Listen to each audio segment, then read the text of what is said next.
Welcome back, everyone. Today, we're diving into a topic that's both shocking and deeply impactful: the tragic death of UnitedHealthcare CEO Brian Thompson. This isn't just a story about a man who was shot. It's about the implications of leadership in healthcare, the challenges of value-based care, and how one individual can influence millions.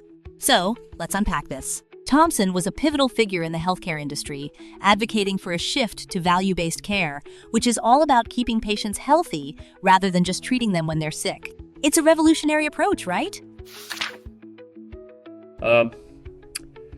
Yeah, that's really interesting. So, what exactly does value-based care mean? I mean, it sounds great, but how does it actually work in practice? Great question.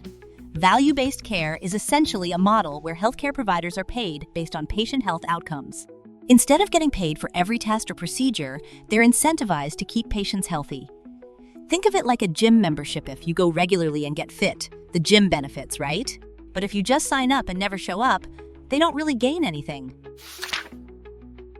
Oh, wow, that's a cool analogy. So it's like the gym wants you to succeed because that's how they thrive too. But I remember hearing that Thompson faced some backlash for denying payments for non-critical emergency room visits. Was that part of this value-based care thing? Exactly.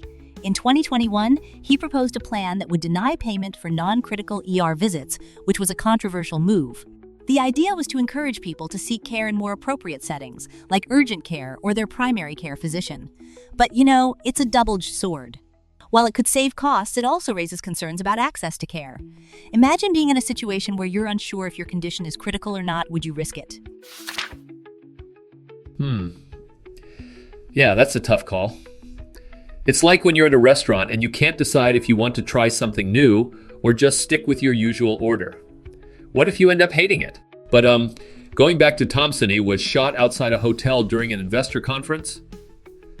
That's just wild. It is. The circumstances surrounding his death are shocking, especially considering his role in such a significant company. He was shot in the back by a masked assailant and the suspect fled on an e-bike. It's almost like something out of a movie, right?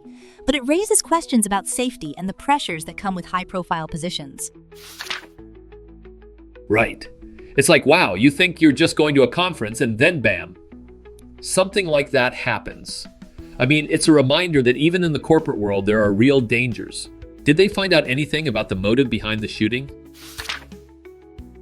Investigators are currently looking into his social media and interviewing family and colleagues to piece together what might have led to this tragic event.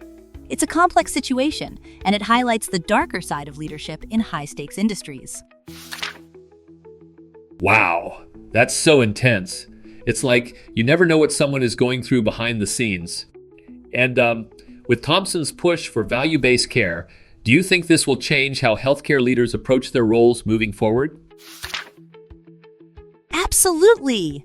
His death could serve as a wake-up call for the industry. Leaders might need to balance their innovative ideas with the realities of their positions. It's a reminder that while we strive for progress, we must also consider the human element in healthcare. That's a really profound point. It's like we can't just focus on the numbers and outcomes. We have to remember the people behind those numbers. This is such a heavy topic, but it's so important to discuss. Exactly. And that's why we're here to shed light on these issues and encourage thoughtful conversations. Thanks for joining us today, and let's keep exploring the complexities of healthcare leadership together. Yeah, I can't wait to dive deeper into this. It's like peeling back the layers of an onion, right? There's so much more to uncover. Absolutely. Each layer reveals new insights and challenges that leaders face in the healthcare landscape. And it's like, the more we talk about it, the more we can understand and maybe even influence change. This is so exciting.